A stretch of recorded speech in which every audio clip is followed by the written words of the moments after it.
Welcome back, guys, to another episode of All Things Single Seater. I'm here with Jordan for the Austria review and to discuss France and the F1 news. Jordan, how are you? I'm good, how are you? Good. Hating the heat, but glad it's now cold. Well, colder, but yeah. What about you? Did you get out in the sun? No, No? no, No. no. Yeah.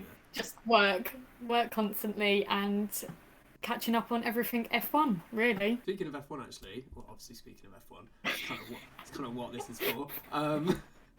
De Vries, it's gonna be in an F1 car this weekend. That's gonna be That's gonna be good. I'm excited for that. Yeah, I think we kind of knew he was gonna be doing it for Mercedes. Makes sense. This track is well known to the drivers. Yeah, it's gonna be really good.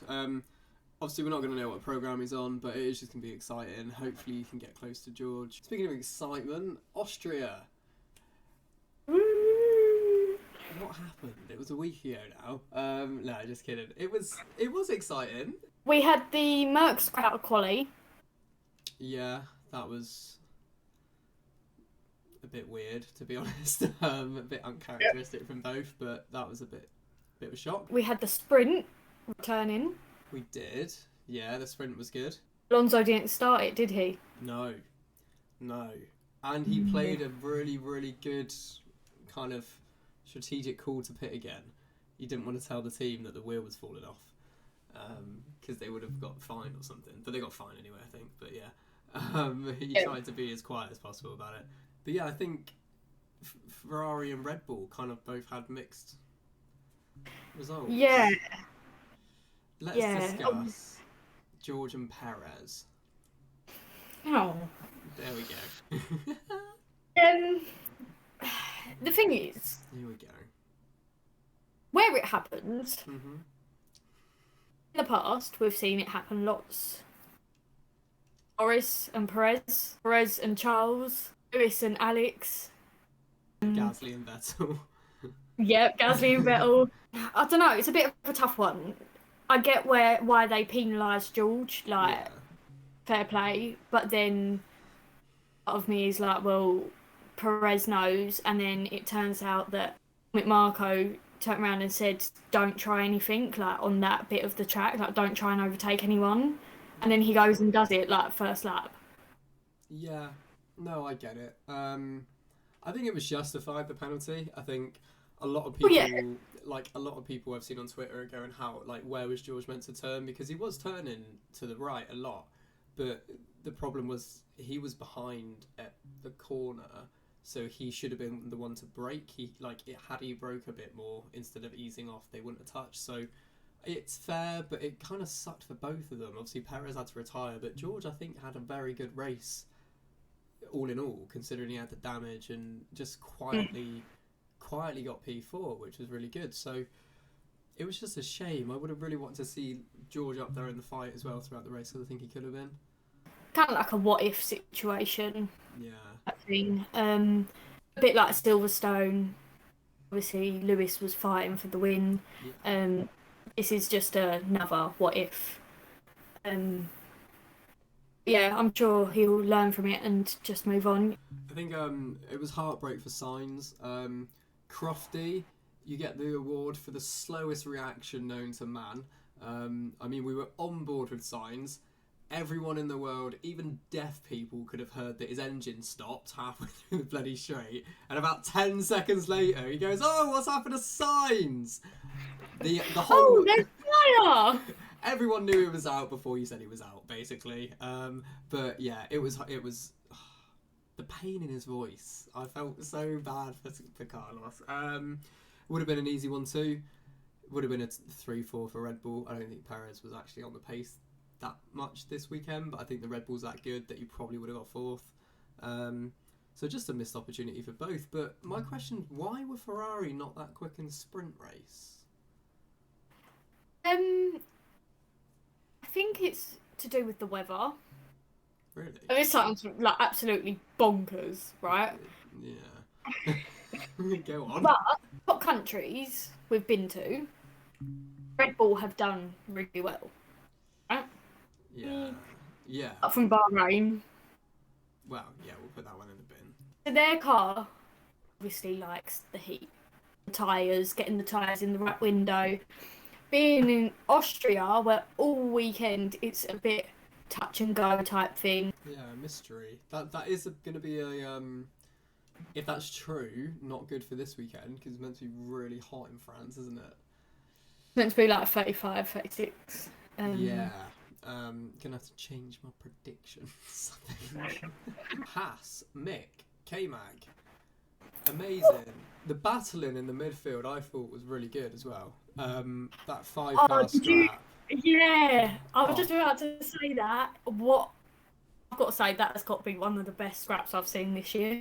K-Mag into turn one, 3 wide into turn one, and then Mick is just on another level at the moment. I know it's only been like 2 races, like yeah. type thing, but them overtakes are proving why he's in F1.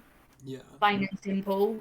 He's all those comments he got online, whilst like races were happening or after, saying like, why is he still here, blah blah blah. I think he's finally proving people wrong, that he should be here. He deserves a spot in F1, and it's not just because of his last name. Obviously, I've been quite a big critic of him over the last couple of weeks, 12 months really, since the start of the season. But no, he's really changed my mind at the moment. He's really aggressive with his overtakes. He's quick. He's letting his like anger show a little bit more. He's not just. I think he's. Beep beep beep. Yeah, yeah. I think he's going from a boy to a man, which is kind of like he's growing up, which is good. So yeah, just excited to see what you can do here this weekend, because I do think Haas could get another double points finish. Ocon and Alpine, they had a really good race as well. It was P5 for Ocon, wasn't it? P5 in the race, P6 in the sprint. Yeah. Yeah, so lots Good of lot of points. a good lot of points, which was nice. McLaren kind of did nothing. Great. Aston Martin. Finish though. Yeah. I mean, Aston Martin, I would say, Stroll kind of surprised me. I thought he had a good race. He went really long on those tyres. Vettel was just a magnet for bad luck, which wasn't great either. So, yeah, and then Williams. Yeah. That's kind of... Yeah, I don't really know what to say. They did not have a good race. Although, this weekend, Latifi's meant to have all the upgrades. So, Latifi for the win. there might be a shock in my top 5. No, it's not. It's definitely not. Not this week, bud. Sorry. What do you think about the home heroes this weekend? We've obviously got Esteban and Pierre Gasly. Yes. Gasly, I love that.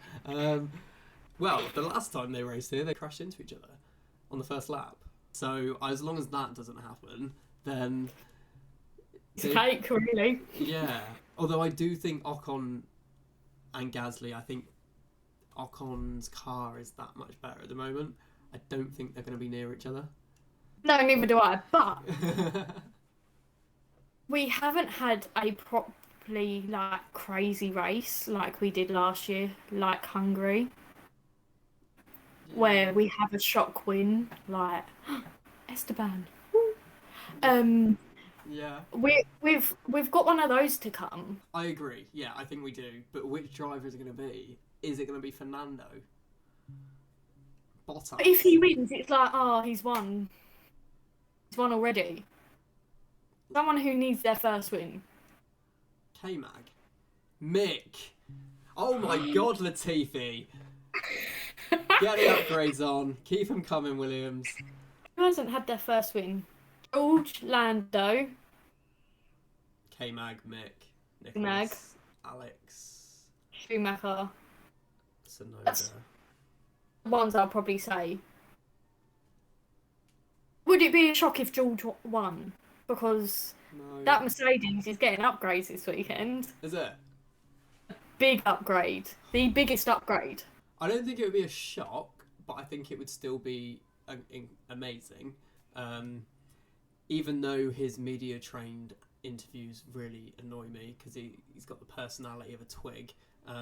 Outside of interviews, I'm sure he's lovely, and videos I've seen of him on Twitch and stuff, he's hilarious. But in an interview, he is like to the book, and it just annoys me sometimes.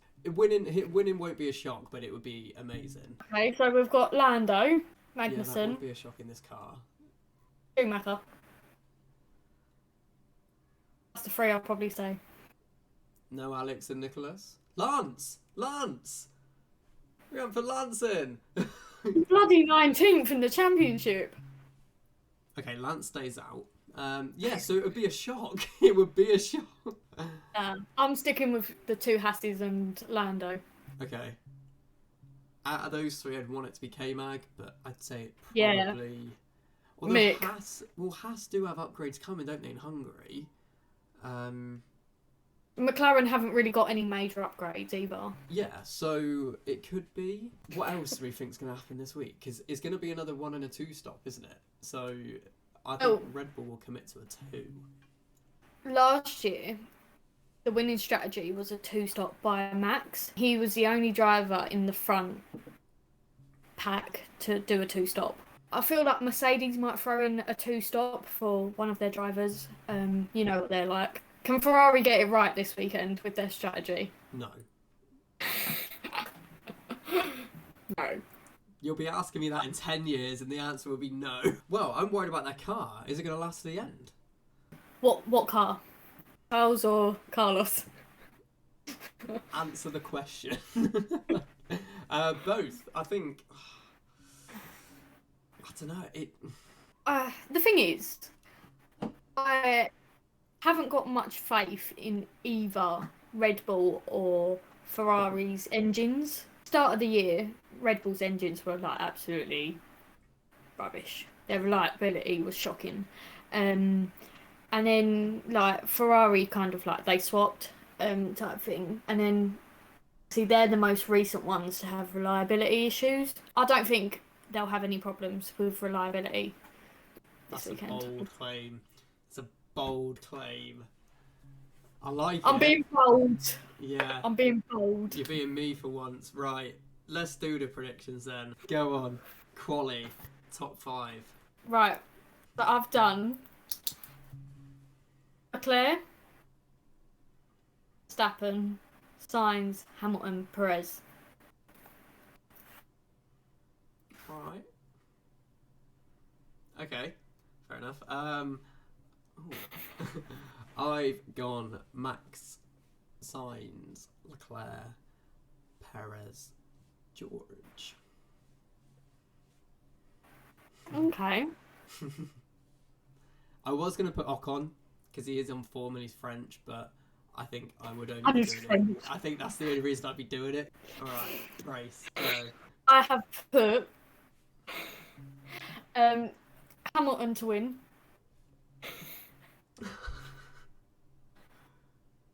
Why let me drink before saying that? Wait, you've actually gone Lewis to win this one. Yep. I have absolutely 100% faith in them this weekend. All right, who's P2? Stroll. Leclerc, Verstappen, Russell, Sainz. Oh, you don't like Sergio, do you? Oh, I do. He's growing on me. Don't get me wrong. My race is gonna be Max, Checo, Leclerc, Carlos, and Lewis. Not sure what happens to Sainz yet, but something always happens to Sainz. Happens to George. I'll tell you what happens to George. Lewis does a 1-stop, George does a 2, and Lewis goes extra long on his mediums, makes it work, gets him. This weekend is probably one of the best opportunities for them to win. I definitely think it's going to be a fight for the win, not just Max leading 20 seconds and go for the win type thing. It'll be close. That'd be really cool. If it is a 6-way fight, that'd be really cool because that's when you start to see who's in it. Like, as silly as that sounds, but it adds another element of pressure if there are two more drivers there. So the drivers that are mentally there won't be making the mistakes or won't be, making contact with battles and stuff. So it will make it a lot more interesting. But that wraps up our episode for this week, guys. I hope you like the predictions. Let us know in the comments who you think is going to win. Is Lewis going to win? Yes. There you go. Yes. I guess only time will tell, but thank you for watching, guys. As always, leave a comment, like and subscribe, and we will see you next time.